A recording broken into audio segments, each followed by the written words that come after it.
আপনার ল্যাপটপের ফোল্ডারে, ডায়েরির পাতায় কিংবা মনের কোণায় এমন কতগুলো প্রজেক্ট বা স্বপ্ন আছে যেগুলো আপনি খুব উৎসাহ নিয়ে শুরু করেছিলেন, কিন্তু আজ সেগুলো অসম্পূর্ণ হয়ে পড়ে আছে?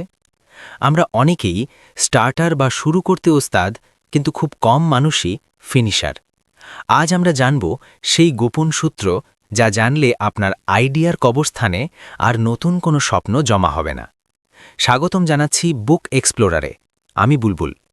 আমাদের আজকের আলোচনার বিষয়বস্তু শুধুই প্রোডাক্টিভিটি বাড়ানো নয়, বরং নিজেদের জীবন থেকে একটি বড় মানসিক বোঝা নামিয়ে ফেলা। আপনারা অনেকেই হয়তো জাইগার্নিক এফেক্টের নাম শুনেছেন, অথবা নাম না জানলেও এই অনুভূতিটার সাথে আপনারা খুব পরিচিত। মনোবিজ্ঞানে বলা হয়, মানুষের মস্তিষ্ক সমাপ্ত কাজের চেয়ে অসমাপ্ত কাজগুলোকে বেশি মনে রাখে। আপনি যখন কোনো কাজ শুরু করেন কিন্তু শেষ করেন না, তখন আপনার ব্রেন ব্যাকগ্রাউন্ডে সেই কাজটি নিয়ে চিন্তা করতেই থাকে। এটি আপনার র্যাম দখল করে রাখে। ফলাফল, মানসিক ক্লান্তি, অ্যাংজাইটি এবং নতুন কোনো কাজ শুরু করার প্রতি অনীহা। ভাবুন তো, আপনি একটা মুভি দেখা শুরু করলেন, কিন্তু ক্লাইম্যাক্সের ঠিক আগে ইলেকট্রিসিটি চলে গেল। আপনার কেমন লাগবে? আমাদের জীবনে যখন আমরা কোনো প্রজেক্ট অর্ধেক করে ফেলে রাখি, আমাদের ব্রেনের অবস্থা ঠিক সেই মুভির দর্শকের মতো হয়। এটি একটি লুপ, যা বন্ধ হয়নি, আর এই লুপগুলোই আমাদের রাতের ঘুম কেড়ে নেয়। এখন প্রশ্ন হলো, কেন এমন হয়? কেন আমরা এত উৎসাহ নিয়ে জিমের মেম্বারশিপ কিনি, কিন্তু 7 দিন পর আর যাই না? কেন আমরা নতুন ইউটিউব চ্যানেল খোলার প্ল্যান করি, লোগো বানাই, কিন্তু প্রথম ভিডিওটা আর আপলোড করা হয় না? জ্যান ইয়াগার তার বইটিতে বলছেন, এর পেছনে আমাদের চারিত্রিক দোষ বা অলসতা দায়ী নয়, বরং এর পেছনে কাজ করে কিছু অদৃশ্য শত্রু বা ভিলেন্স। চলুন এই শত্রুগুলোকে আগে চিনে নিই, কারণ শত্রুকে না চিনলে আপনি যুদ্ধে জিততে পারবেন না। শত্রু 1, পারফেকশনিজম বা নিখুঁত হওয়ার ফাঁদ। আমরা অনেকেই মনে করি পারফেকশনিস্ট হওয়া একটা ভালো গুণ, কিন্তু এই বই বলছে কাজ শেষ না করার প্রধান কারণই হলো এই পারফেকশনিজম। আপনি হয়তো একটি রিপোর্ট লিখছেন, কিন্তু প্রথম প্যারাগ্রাফটি আপনার পছন্দ হচ্ছে না। আপনি সেটা মুছছেন আর লিখছেন। আপনার মনে হচ্ছে, কাজটা যদি সেরা না হয় তবে করে লাভ কি? এই চিন্তাই আপনাকে সামনে এগোতে দিচ্ছে না।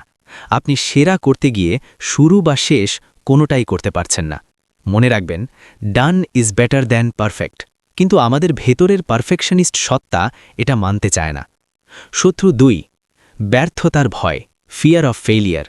এটি খুব সাধারণ। আমরা ভাবি, যদি আমি প্রজেক্টটা শেষ করি আর লোকে পছন্দ না করে, যদি আমি বইটা লিখি আর কেউ না পড়ে, এই ভয় আমাদের অবচেতন মনে কাজ করে। আমরা নিজেদের অজান্তেই কাজটা পিছিয়ে দিই, যাতে আমাদের সেই সম্ভাব্য ব্যর্থতার মুখোমুখি না হতে হয়। কাজ শেষ না করলে তো আর কেউ বলতে পারবে না যে কাজটা খারাপ হয়েছে, তাই না? এটি একটি ডিফেন্স মেকানিজম। শত্রু 3, সাকসেসের ভয়, ফিয়ার অফ সাকসেস। এটা শুনতে অদ্ভুত লাগতে পারে, কিন্তু অনেকের মধ্যে সাফল্যের ভয় কাজ করে। অবচেতন মনে আমরা ভাবি, যদি আমি এই কাজটা সফলভাবে শেষ করি, তবে মানুষ আমার কাছে আরও বেশি প্রত্যাশা করবে, আমার ওপর আরও বেশি দায়িত্ব বাড়বে। আমি কি সেই চাপ নিতে পারবো? এই অদৃশ্য চাপ বা ভয় থেকেও আমরা অনেক সময় ফিনিশিং লাইনের ঠিক আগে আগে কাজ থামিয়ে দিই। শত্রু 4, শাইনি অবজেক্ট সিন্ড্রোম বা নতুনত্বের মোহ। আমাদের ব্রেন ডোপামিন পছন্দ করে। কোনো কাজ শুরু করার সময় যে উত্তেজনা বা কিক পাওয়া যায়, কাজের মাঝপথে বোরিং অংশগুলোতে সেটা পাওয়া যায় না। তখন অন্য একটি নতুন আইডিয়া বা প্রজেক্ট আমাদের কাছে বেশি আকর্ষণীয় মনে হয়। আমরা ভাবি, ওই নতুন বিজনেস আইডিয়াটা তো দারুণ। ফলে বর্তমান কাজটা ফেলে আমরা নতুনের পেছনে ছুটতে শুরু করি, আর এভাবেই তৈরি হয় অসমাপ্ত কাজের পাহাড়। বন্ধুরা, এই শত্রুগুলো কিন্তু বাইরের কেউ নয়, এগুলো আমাদের মনের ভেতরের বাধা। জ্যান ইয়াগারের এই বইটি পড়ার আগে আমিও ভাবতাম হয়তো আমার ইচ্ছাশক্তির অভাব আছে, কিন্তু আমি বুঝতে পারলাম সমস্যা ইচ্ছাশক্তির নয়, সমস্যা হলো ফোকাস ধরে রাখার সঠিক সিস্টেম না থাকা। আজকের এই ভিডিওতে আমরা এই বইয়ের প্রতিটি অধ্যায়কে ব্যবচ্ছেদ করব। আমরা জানব সেই FINISH মেথড সম্পর্কে, যা হাজার হাজার মানুষকে তাদের অসমাপ্ত স্বপ্ন পূরণ করতে সাহায্য করেছে। তবে তার আগে আমি চাই আপনারা নিজেদের সাথে একটু সৎ হন। কমেন্টে আমাকে জানান, ঠিক কোন শত্রুটি আপনাকে সবচেয়ে বেশি ভোগাচ্ছে, পারফেকশনিজম নাকি ব্যর্থতার ভয়? চলুন এবার আমরা মূল আলোচনায় প্রবেশ করি এবং দেখি লেখিকা আমাদের এই সমস্যাগুলো সমাধানের জন্য ঠিক কী রোডম্যাপ বা প্ল্যান দিয়েছেন। ধন্যবাদ যারা এখনও আমার সাথে আছেন। আমরা জানলাম যে আমাদের মনের ভেতরের সূত্রগুলো যেমন পারফেকশনিজম বা ভয় কিভাবে কাজ করে। কিন্তু জ্যান ইয়েগার তার বইতে খুব চমৎকার একটি বিষয় তুলে ধরেছেন। তিনি বলছেন, সব মানুষ একই কারণে কাজ ফেলে রাখে না। আমাদের সবার অজুহাত তৈরির ধরন আলাদা। কোনো ডাক্তার যেমন রোগ না ধরে ওষুধ দেন না, তেমনি আপনি যতক্ষণ না বুঝতে পারছেন আপনি কোন ক্যাটেগরিতে পড়েন, ততক্ষণ কোনো টিপস বা ট্রিক্স আপনার কাজে আসবে না। এই পর্বে আমরা একটি সেলফ অডিট বা আত্মনিরীক্ষণ করব। লেখিকা ২২ ধরনের প্রোক্রাস্টিনেটর বা কাজ ফেলে রাখা মানুষের কথা বলেছেন, তবে আমি আপনাদের সামনে প্রধান ৬টি ধরন তুলে ধরছি। আপনারা খুব মনোযোগ দিয়ে শুনুন এবং মেলাতে চেষ্টা করুন আপনি কোন দলে পড়েন। ১. দি ড্রিমার। এরা হলেন সেই সব মানুষ যারা স্বপ্ন দেখতে ভালোবাসেন কিন্তু বাস্তবায়ন করতে চান না। এদের কাছে আইডিয়া খুব রোম্যান্টিক একটা বিষয়। আপনি কি এমন কেউ যিনি ভাবেন একদিন আমি একটি বড় বিজনেস দাঁড় করাবো বা একদিন আমি বিশ্বভ্রমণে যাব, কিন্তু সেই একদিন আর আসে না? ড্রিমারদের সমস্যা হলো তারা ডিটেলস বা খুঁটিনাটি কাজ পছন্দ করেন না। তারা বড় ছবিটা দেখতে পছন্দ করেন, কিন্তু সেই ছবিতে রং করার ধৈর্য তাদের নেই। এরা ভাবেন ভাগ্য বা কোনো মিরাকেল এসে তাদের কাজ করে দেবে। ২. দি ওয়ারিয়র। এরা সবসময় চিন্তিত। এদের মাথায় সবসময় হোয়াট ইফ বা যদি এমন হয় ঘুরপাক খায়। যদি আমি প্রজেক্টটা শুরু করি আর বস পছন্দ না করেন, যদি আমি ব্যবসাটা শুরু করি আর টাকা ডুবে যায়। এই শ্রেণীর মানুষদের সমস্যা হলো এরা নিরাপত্তার অভাব বোধ করেন। তারা রিস্ক বা ঝুঁকি নিতে চান না। তাদের কাছে কোনো কাজ না করা বা নিষ্ক্রিয় থাকাটাই সবচেয়ে নিরাপদ মনে হয়, কারণ কাজ না করলে তো আর ভুল হবে না। ৩. দি ডিফায়ার বা বিদ্রোহী। এটি খুব ইন্টারেস্টিং একটি ক্যাটেগরি। এদের মনে অবচেতনভাবে অন্যের নির্দেশের প্রতি ক্ষোভ থাকে। বস যখন কোনো ডেডলাইন দেন বা শিক্ষক যখন অ্যাসাইনমেন্ট দেন, এরা সেটা সময় মতো করতে চান না, কারণ তারা মনে করেন সময় মতো কাজ করা মানে অন্যের কাছে নতি স্বীকার করা। তারা কাজ ফেলে রাখেন তাদের নিজস্ব স্বাধীনতা জাহির করার জন্য। তারা ভাবেন আমি আমার নিজের শর্তে কাজ করব, তোমার বেঁধে দেওয়া সময় নয়। এটি এক ধরনের প্যাসিভ অ্যাগ্রেসিভ আচরণ। ৪. দি ক্রাইসিস মেকার। আমি ব্যক্তিগতভাবে এই দলের মানুষ ছিলাম এক সময়। এরা শেষ মুহূর্তের জন্য অপেক্ষা করেন। এদের যুক্তি হল চাপ না থাকলে আমার মাথায় বুদ্ধি আসে না, বা আমি ডেডলাইনের আগে সবচেয়ে ভালো কাজ করি। এরা আসলে অ্যাড্রেনালিন আসক্ত। শেষ মুহূর্তে হুড়োহুড়ি করে কাজ শেষ করার মধ্যে এক ধরনের নাটকীয় আনন্দ পান। কিন্তু সমস্যা হলো এই অভ্যাসের কারণে কাজের মান কমে যায় এবং দীর্ঘমেয়াদে স্বাস্থ্যের ক্ষতি হয়। ৫. দি ওভারডুয়ার। এরা কাউকে না বলতে পারেন না। কেউ কোনো অনুরোধ করলেই এরা রাজি হয়ে যান, ফলে নিজের প্লেটে এত বেশি কাজ নিয়ে নেন যে কোনোটিই আর ঠিকমতো শেষ করতে পারেন না। এরা মানুষকে খুশি করতে চান, পিপল প্লিজার, কিন্তু দিন শেষে নিজের কাজের ১২টা বাজিয়ে ফেলেন। এদের সমস্যার সময়ের অভাব নয়, এদের সমস্যা হলো প্রায়োরিটি বা অগ্রাধিকার সেট করতে না পারা। ৬. দি পারফেকশনিস্ট। আমরা আগেই এদের নিয়ে কথা বলেছি। এরা মনে করেন সবকিছু ঠিকঠাক না হলে শুরু করব না। ফন্টের সাইজ ঠিক আছে তো, টেবিলের ধুলোটা পরিষ্কার হলো তো, কলমের কালি ঠিক আছে তো, এই সব খুঁটিনাটি ঠিক করতে গিয়ে আসল কাজটাই আর শুরু হয় না। বন্ধুরা, এই ৬টি চরিত্রের মধ্যে আপনি নিজেকে কোথায় খুঁজে পাচ্ছেন? হতে পারে আপনার মধ্যে একাধিক চরিত্রের মিশ্রণ আছে, যেমন আপনি হয়তো একই সাথে ড্রিমার এবং পারফেকশনিস্ট। এই চরিত্র চিহ্নিত করা জরুরি, কারণ একজন ড্রিমারকে যেই পরামর্শ দেওয়া হবে, একজন ওভারডুয়ারের জন্য সেই পরামর্শ কাজ করবে না। বইটিতে লেখিকা আরও একটি গুরুত্বপূর্ণ বিষয়ে ফোকাস করেছেন, তা হল সময়ের ভ্রান্তি বা টাইম ম্যানেজমেন্ট মিথ। আমরা প্রায়ই বলি আমার সময় নেই, কিন্তু এটি একটি ডাহা মিথ্যে। আমাদের সবার কাছেই দিনে ২৪ ঘন্টা সময় আছে। বিল গেটস বা ইলন মাস্কের কাছেও ২৪ ঘন্টা, আপনার আমার কাছেও তাই। সমস্যা সময় নয়, সমস্যা হলো আমরা সময়কে কিভাবে ম্যানেজ করছি। আমরা অনেকেই বিজি থাকা আর প্রোডাক্টিভ থাকার মধ্যে গুলিয়ে ফেলি। আপনি সারাদিন ইমেল চেক করছেন, মিটিং করছেন, ফাইল এদিক ওদিক করছেন, আপনি খুব ব্যস্ত, কিন্তু দিন শেষে আউটপুট কি? জিরো।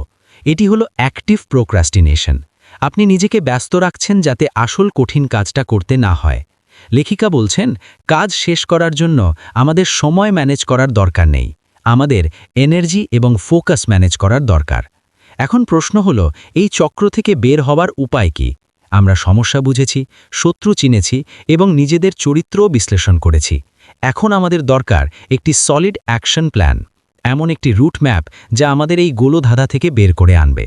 জ্যান ইয়েগার তার বইতে এই সমাধানের নাম দিয়েছেন FINISH। এটি 6টি অক্ষরের একটি শব্দ এবং প্রত্যেকটি অক্ষর একটি নির্দিষ্ট টেকনিক বা কৌশল নির্দেশ করে। এটি কোনো সাধারণ মোটিভেশনাল বুলি নয়, এটি একটি বিজ্ঞানসম্মত পদ্ধতি। পরের অংশে আমরা এই ফিনিশ মেথডের প্রথম অংশগুলো ভাঙতে শুরু করব। আমরা দেখব কিভাবে ফোকাস ধরে রাখতে হয় এবং কিভাবে তুচ্ছ বা অপ্রয়োজনীয় কাজগুলোকে উপেক্ষা করতে হয়। খাতা কলম নিয়ে তৈরি থাকুন, কারণ এখন আমরা আসল ক্লাস শুরু করতে যাচ্ছি। স্বাগতম আমাদের মাস্টার ক্লাসে। এতক্ষণ আমরা সমস্যা নিয়ে কথা বলেছি, এবার সমাধানের পালা। জ্যান ইয়েগার তার বইতে FINISH মেথডটিকে আমাদের জন্য একটি অস্ত্র হিসেবে তুলে দিয়েছেন। চলুন এই অস্ত্রের ব্যবহার শিখি। F = ফোকাস বা লক্ষ্য স্থির করা। প্রথম অক্ষরটি হল F, যা নির্দেশ করে ফোকাসকে। শুনতে খুব সহজ মনে হলেও আধুনিক যুগে এটিই সবচেয়ে কঠিন কাজ। লেখিকা বলছেন, কাজ শেষ না হওয়ার প্রধান কারণ হল আমরা একসাথে অনেকগুলো কাজ করতে চাই। আমরা মাল্টিটাস্কিংকে স্মার্টনেস মনে করি, কিন্তু বিজ্ঞান বলছে মানুষের মস্তিষ্ক মাল্টিটাস্কিং করতে পারে না। সেই কেবল দ্রুত এক কাজ থেকে আরেক কাজে শিফট করতে পারে, বা টাস্ক শিফটিং। আর এই শিফটিংয়ের সময় আমাদের ব্রেনের এনার্জি লিক হয়। তাহলে ফোকাস ঠিক রাখার উপায় কি? 1. লক্ষ্য সুনির্দিষ্ট করুন। ডিফাইন দ্য গোল। আমি একটি বই লিখব, এটি কোনো লক্ষ্য নয়, এটি একটি ইচ্ছা।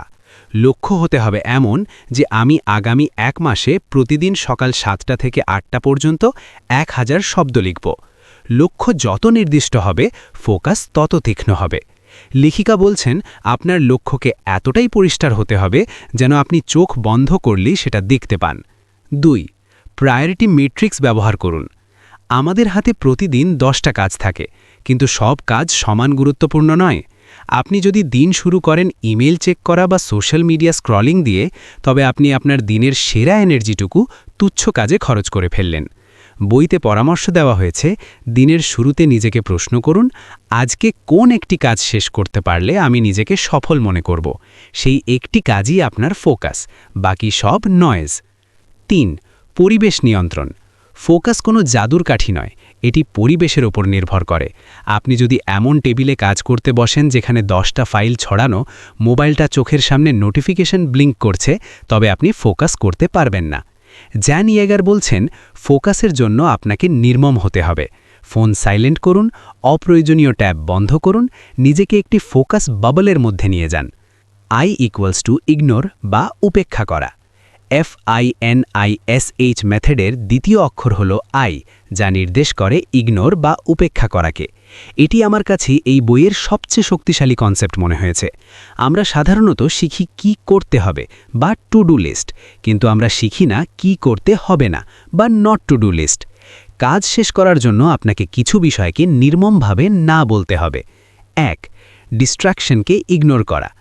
গবেষণায় দেখা গেছে, কাজের মাঝখানে একবার মনোযোগ বিচ্ছিন্ন হলে পুনরায় সেই গভীর মনোযোগে ফিরে আসতে গড়ে 23 মিনিট সময় লাগে।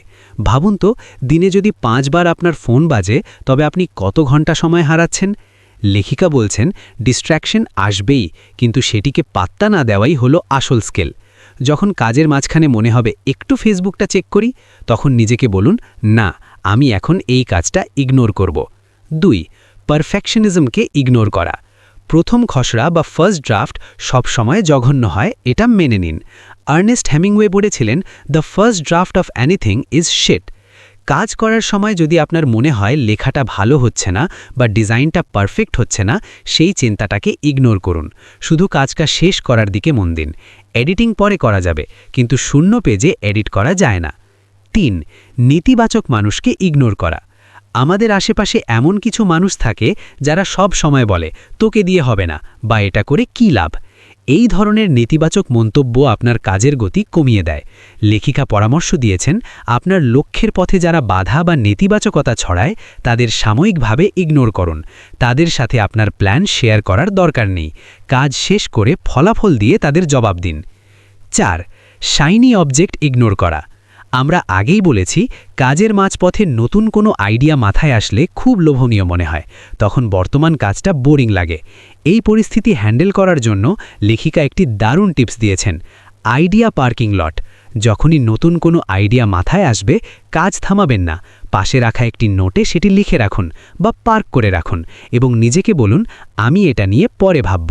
এতে আপনার ব্রেন শান্ত হবে এবং আপনি বর্তমান কাজে ফিরে যেতে পারবেন। বন্ধুরা, এফ এবং আই হলো আপনার ডিফেন্স বা প্রতিরক্ষা ব্যবস্থা। ফোকাস আপনাকে ট্র্যাকে রাখে আর ইগনোর আপনাকে লাইনচ্যুত হওয়া থেকে বাঁচায়। কিন্তু ডিফেন্স দিয়ে তো আর ম্যাচ জেতা যায় না, গোল করতে হলে অ্যাটাক করতে হবে। পরের পর্বে আমরা দেখব কিভাবে অ্যাটাক করতে হয়। আমরা জানব FINISH মেথডের পরের দুটি অক্ষর N = নাও এবং I = ইম্প্রোভাইজ সম্পর্কে, কিভাবে কাল করব রোগ দূর করে এখনই কাজ শুরু করবেন এবং কাজের মাঝপথে আটকে গেলে সেখান থেকে বেরিয়ে আসবেন কিভাবে, তা নিয়ে বিস্তারিত আলোচনা হবে। আপনারা কি আপনাদের নট টু ডু লিস্ট বা বর্জনীয় কাজের তালিকা বানাতে প্রস্তুত? পরের পর্বের জন্য তৈরি থাকুন। Welcome back. আমরা ফোকাস সেট করেছি এবং ডিস্ট্রাকশনকে ইগনোর করা শিখেছি, কিন্তু এখনও আমরা আসল কাজটা শুরু করিনি। এখানেই আসে আমাদের মেথডের তৃতীয় অক্ষর N = নাও বা এখনই। N মানে হলো নাও বা এখন। আমাদের জীবনের সবচেয়ে বড় মিথ্যা হলো আমি কালকে শুরু করব। জ্যান ইয়েগার খুব স্পষ্টভাবে বলেছেন, tomorrow is a fantasy land where 99% of human productivity, motivation and achievement is stored. অর্থাৎ আগামীকাল বলে আসলে কিছু নেই, যা আছে তা হলো এখন। কিন্তু সমস্যা হলো, বড় কোনো কাজ দেখলেই আমাদের ব্রেন ভয় পায় এবং সেটাকে পিছিয়ে দেয়। একে বলা হয় টাস্ক প্যারালিসিস। এখান থেকে বের হওয়ার জন্য লেখিকা কিছু সুনির্দিষ্ট টেকনিক দিয়েছেন। 1. The 5 minute rule. এটি আমার ব্যক্তিগত ফেভারিট। যখন কোনো কাজ করতে একদমই ইচ্ছা করবে না, তখন নিজের সাথে একটি চুক্তি করুন। বলুন, আমি এই কাজটা মাত্র 5 মিনিটের জন্য করব। যদি 5 মিনিট পর ভালো না লাগে তবে ছেড়ে দেব। বিশ্বাস করুন, 90% ক্ষেত্রে আপনি 5 মিনিট পর আর থামবেন না, কারণ কাজ শুরু করার জড়তাটা কেটে গেছে। নিউটনের গতিসূত্র মনে আছে তো? স্থির বস্তু স্থির থাকতে চায়, কিন্তু গতিশীল বস্তু গতিশীল থাকতে চায়। আপনাকে শুধু ওই 5 মিনিটের ধাক্কা দিয়ে নিজেকে গতিশীল করতে হবে। 2. চাঙ্কিং বা স্লাইস মেথড। একটি আস্ত হাতিকে কিভাবে খাওয়া যায়? উত্তর হলো একবারে এক লোকমা করে। বড় প্রজেক্টগুলো আমাদের ভয় দেখায়, পুরো বাড়ি পরিষ্কার করতে হবে, এটা ভাবলেই ক্লান্তি লাগে। কিন্তু যদি ভাবেন, আমি এখন শুধু আমার পড়ার টেবিলের ড্রয়ারটা গোছাবো, এটা খুব সহজ মনে হয়। লেখিকা বলছেন, আপনার বড় কাজটাকে ছোট ছোট টুকরো বা স্লাইসে ভাগ করুন। প্রতিটি ছোট কাজ শেষ করাকে একটি বিজয় হিসেবে দেখুন। 3. ডেডলাইন তৈরি করুন। Create artificial deadlines. Parkinson's law অনুযায়ী একটি কাজ শেষ করার জন্য আপনি যতটুকু সময় বরাদ্দ করবেন, কাজটা ততটুকু সময় নিয়েই বিস্তৃত হবে।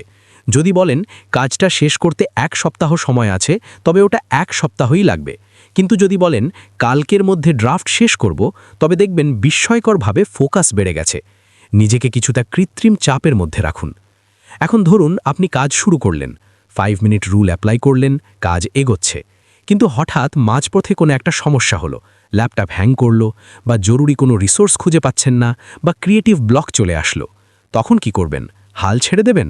না, এখানে আসে আমাদের চতুর্থ অক্ষর I = ইম্প্রোভাইজ বা তাৎক্ষণিক সমাধান। I মানে হলো ইম্প্রোভাইজ। ইম্প্রোভাইজ মানে হলো পূর্ব প্রস্তুতি ছাড়াই পরিস্থিতি অনুযায়ী ব্যবস্থা নেওয়া। জ্যাজ মিউজিশিয়ানরা যেমন স্টেজে উঠে নোট ভুলে গেলে নতুন সুর বানিয়ে চালিয়ে যান, আপনাকেও কাজের ক্ষেত্রে তাই করতে হবে। লেখিকা বলছেন, কাজ করতে গেলে বাধা আসবেই, মার্ফিজ ল অনুযায়ী। সব পরিকল্পনা অনুযায়ী হবে না। যারা সফল ফিনিশার তারা রিজিড বা কঠোর হন না, তারা ফ্লেক্সিবল হন। 1. প্ল্যান বি প্রস্তুত রাখা। আপনি ঠিক করেছেন সকালে জগিং করবেন, কিন্তু সকালে উঠে দেখলেন বৃষ্টি হচ্ছে। একজন অসমাপ্তকারী বলবে, আজ আর হবে না, কাল যাব। কিন্তু একজন ইম্প্রোভাইজার বলবে, বাইরে যাওয়া যাবে না, ঠিক আছে, আমি ঘরেই 15 মিনিট ফ্রি হ্যান্ড এক্সারসাইজ বা যোগা করব। লক্ষ্য ঠিক রেখে পথ পরিবর্তন করাই হলো ইম্প্রোভাইজেশন। 2. পারফেকশনের চেয়ে অগ্রগতি বড়, প্রগ্রেস ওভার পারফেকশন। ধরে নিন আপনি একটি প্রেজেন্টেশন স্লাইড বানাচ্ছেন, কিন্তু আপনার পছন্দের ছবিটা নেটে পাচ্ছেন না। এখানে আটকে না থেকে আপনি সেখানে একটি টেম্পোরারি ছবি বা টেক্সট বসিয়ে কাজ চালিয়ে যান। নিজেকে বলুন, এখন আমি শুধু কাঠামো দাঁড় করাবো, ছবি পরে দেখা যাবে। কাজ থামিয়ে দেওয়ার চেয়ে যে কোনোভাবে কাজ চালিয়ে নেওয়া অনেক বেশি স্মার্ট সিদ্ধান্ত। 3. সাহায্য চাওয়া। অনেক সময় আমরা ইগো বা অহংকারের কারণে সাহায্য চাই না। আমরা ভাবি সব আমাকেই করতে হবে। কিন্তু ইম্প্রোভাইজেশনের একটি বড় অংশ হলো রিসোর্স ব্যবহার করা। যদি দেখেন একা পারছেন না, তবে কলিগের সাহায্য নিন, ইউটিউবে টিউটোরিয়াল দেখুন বা কাজটি আউটসোর্স করুন। মূল কথা হলো যেন চাকা না থামে। বন্ধুরা, এখনই শুরু করা এবং বাধার মুখে ইম্প্রোভাইজ করা, এই দুটি গুণ আপনাকে স্টার্টার থেকে ফিনিশারে পরিণত করবে। মনে রাখবেন, রাস্তা সোজা হবে না, কিন্তু আপনাকে ড্রাইভিং সিটে বসে স্টিয়ারিং ঘোরাতে হবে। আমাদের হাতে আর মাত্র 2টি অক্ষর বাকি, এস এবং এইচ। শেষের এই 2টি ধাপ ছাড়া পুরো পরিশ্রমটাই মাটি হয়ে যেতে পারে। কিভাবে শেষ পর্যন্ত মোটিভেশন ধরে রাখবেন এবং কাজ শেষ করার পর নিজেকে কিভাবে রিচার্জ করবেন, তা নিয়ে কথা হবে পরের পর্বে। ততক্ষণ পর্যন্ত আপনাদের কাছে আমার প্রশ্ন, আপনারা কি আপনাদের বড় কাজগুলোকে ছোট ছোট স্লাইসে ভাগ করেছেন? কমেন্টে জানান আপনার ফার্স্ট স্লাইস বা প্রথম ছোট কাজটি কি হবে। আমাদের জার্নি প্রায় শেষের পথে। আমরা ফোকাস করেছি, বাধা উপেক্ষা করেছি, কাজ শুরু করেছি এবং সমস্যার তাৎক্ষণিক সমাধানও করেছি। কিন্তু ম্যারাথন দৌড়ে দেখবেন, ফিনিশিং লাইনের ঠিক আগে আগে রানাররা সবচেয়ে বেশি ক্লান্ত হয়ে পড়ে। তাদের পা ভারী হয়ে আসে, মনে হয় আর এক কদমও এগোতে পারবে না। এই মোমেন্টটা খুব ক্রিটিক্যাল। এখানেই আসে আমাদের পঞ্চম অক্ষর, এস ইকুয়ালস টু স্টে বা লেগে থাকা। এস মানে হলো স্টে বা লেগে থাকা। এর অন্য নাম হলো পারসিভিয়ারেন্স বা অধ্যাবসায়। প্রজেক্টের মাঝপথে যখন শুরুর উত্তেজনা বা হানিমুন পিরিয়ড শেষ হয়ে যায়, তখন কাজটা বোরিং মনে হতে শুরু করে। একে বলা হয় দ্য ডিপ। এই সময়ই 95% মানুষ হাল ছেড়ে দেয়। কিন্তু একজন ফিনিশার হিসাবে আপনাকে এই বোরিং সময়টাতেও টিকে থাকতে হবে। কিভাবে? 1. বড় ছবিটা মনে করা, রিকানেক্ট উইথ দ্য ওয়াই। যখনই মনে হবে আর পারছি না, তখন নিজেকে প্রশ্ন করুন, আমি কেন শুরু করেছিলাম? কাজটা শেষ হলে আপনার কী লাভ হবে? সেই দৃশ্যটা কল্পনা করুন। সেই ফিনিশিং লাইনের অনুভূতিটা অনুভব করার চেষ্টা করুন। এই ওয়াই বা কারণটাই আপনাকে জ্বালানি দেবে। 2. সাপোর্ট গ্রুপ তৈরি করা। একা একটা যুদ্ধ করা কঠিন। আপনার লক্ষ্যের কথা এমন কাউকে বলুন যে আপনাকে জবাবদিহিতা বা অ্যাকাউন্টেবিলিটির মধ্যে রাখবে। হতে পারে সেটা আপনার বন্ধু, মেন্টর বা জীবনসঙ্গী। যখন জানবেন যে দিন শেষে কাউকে কাজের আপডেট দিতে হবে, তখন আপনি কাজটা শেষ করতে বাধ্য থাকবেন। 3. নিজের সাথে পজিটিভ সেলফ টক। ক্লান্ত মুহূর্তে আমাদের ভেতরের কণ্ঠস্বর নেতিবাচক হয়ে যায়। আমাকে দিয়ে হবে না, এটা খুব কঠিন। এই কথাগুলোকে চ্যালেঞ্জ করুন। নিজেকে বলুন, আমি অনেক দূর এসেছি, আর একটু বাকি, আমি এটা শেষ করতে পারব। নিজের চিয়ার লিডার নিজেই হন। এবং অবশেষে যখন আপনি সব বাধা পেরিয়ে ফিনিশিং লাইন স্পর্শ করবেন, তখন কি করবেন? সাথে সাথেই কি পরের কাজে ঝাঁপ দেবেন? না, এখানেই আমরা ভুল করি। এইচ ইকুয়ালস টু হ্যাপিনেস বা উদযাপন। আমাদের শেষ অক্ষর হলো এইচ, যার মানে হ্যাপিনেস। কাজ শেষ করার পর নিজেকে পুরস্কৃত করা বা উদযাপন করা অত্যন্ত জরুরি। আমাদের ব্রেন পুরস্কারের লোভে কাজ করে। আপনি যদি কাজ শেষ করার পর কোনো আনন্দ না পান, তবে পরের বার ব্রেন আপনাকে কাজ করতে সাহায্য করবে না। 1. নিজেকে পুরস্কৃত করুন। কাজটা ছোট হোক বা বড়, শেষ করার পর নিজেকে ট্রিট দিন। সেটা হতে পারে প্রিয় কফি শপে যাওয়া, একটা মুভি দেখা বা নিছক 1 ঘন্টা ঘুমিয়ে নেওয়া। এই রিওয়ার্ড সিস্টেম আপনার ব্রেনে ডোপামিন রিলিজ করবে এবং ব্রেন বুঝবে যে কষ্ট করার ফল মিষ্টি হয়। 2. কৃতজ্ঞতা স্বীকার করা। যারা আপনাকে সাহায্য করেছে তাদের ধন্যবাদ জানান। নিজের চেষ্টার প্রতি কৃতজ্ঞ থাকুন। এই ইতিবাচক অনুভূতি আপনাকে পরবর্তী চ্যালেঞ্জ নেওয়ার জন্য মানসিকভাবে প্রস্তুত করবে। 3. বিশ্রাম এবং রিচার্জ। মেশিনকে যেমন বিশ্রাম দিতে হয়, নিজেকেও বিশ্রাম দিন। হ্যাপিনেস মানে শুধু ফুর্তি করা নয়, হ্যাপিনেস মানে প্রশান্তিও। একটা কাজ শেষ করার পর কিছুটা সময় নিন, শ্বাস নিন এবং আপনার অর্জনটা উপভোগ করুন। বন্ধুরা, আমরা ভিডিওর শুরুতে যে হিরোকে দেখেছিলাম, যে তার অসমাপ্ত কাজের চাপে পিষ্ট ছিল, নিজেকে অলস ভাবত, সে এখন বদলে গেছে। জ্যান ইয়াগারের how to finish everything you start বইটি আমাদের শিখিয়েছে যে ফিনিশার হওয়া কোনো জন্মগত প্রতিভা নয়, এটি একটি দক্ষতা যা চর্চা করে অর্জন করা যায়। আপনার হাতে এখন FINISH মেথডের পুরো ম্যাপ আছে। F ফোকাস, লক্ষ্য স্থির করা। I ইগনোর, বাধা উপেক্ষা করা। N নাও, এখনই শুরু করা। I ইম্প্রোভাইজ, পথে সমাধান বের করা। S স্টে, লেগে থাকা। H হ্যাপিনেস, সফলতা উদযাপন করা। একবার ভাবুন, যদি আপনি এই নিয়মগুলো মেনে চলেন, তাহলে 1 বছর পর আপনার জীবন কেমন হবে? আপনার সেই ইউটিউব চ্যানেলটি হয়তো তখন লাখো মানুষের সাবস্ক্রিপশন পাবে, আপনার লেখা বইটা হয়তো বেস্ট সেলার হবে বা আপনার বিজনেসটা দাঁড়িয়ে যাবে। সবচেয়ে বড় কথা, রাতে ঘুমানোর সময় আপনার মনে আর সেই খচখচানিটা থাকবে না। আপনি জানবেন আপনি আপনার সেরাটা দিয়েছেন, আপনি একজন ফিনিশার। কিন্তু যদি আপনি আজ কোনো অ্যাকশন না নেন, তবে সেই পুরনো চক্রেই আপনি ঘুরপাক খেতে থাকবেন, হতাশা, অনুশোচনা এবং কি হতে পারত সেই আক্ষেপ নিয়ে। সিদ্ধান্ত আপনার। আমি আপনাদের একটি চ্যালেঞ্জ দিচ্ছি। আগামী 24 ঘন্টার মধ্যে আপনার পেন্ডিং তালিকার সবচেয়ে ছোট কাজটি বেছে নিন এবং এই FINISH মেথড অ্যাপ্লাই করে সেটা শেষ করুন। কাজটা শেষ করে কমেন্ট বক্সে এসে লিখুন ডান। আমি দেখতে চাই আমাদের কমিউনিটিতে কতজন ফিনিশার আছে। ভিডিওটি যদি আপনাদের জীবনে সামান্যতম ভ্যালুও অ্যাড করে থাকে, তাহলে লাইক দিন এবং শেয়ার করুন সেই বন্ধুর সাথে যে তার প্রজেক্ট শেষ করতে হিমশিম খাচ্ছে। বুক এক্সপ্লোরারের সাথে থাকার জন্য ধন্যবাদ। দেখা হচ্ছে পরের ভিডিওতে নতুন কোনো বইয়ের রাজ্যে। ততক্ষণ পর্যন্ত শুরু করুন এবং শেষ করুন।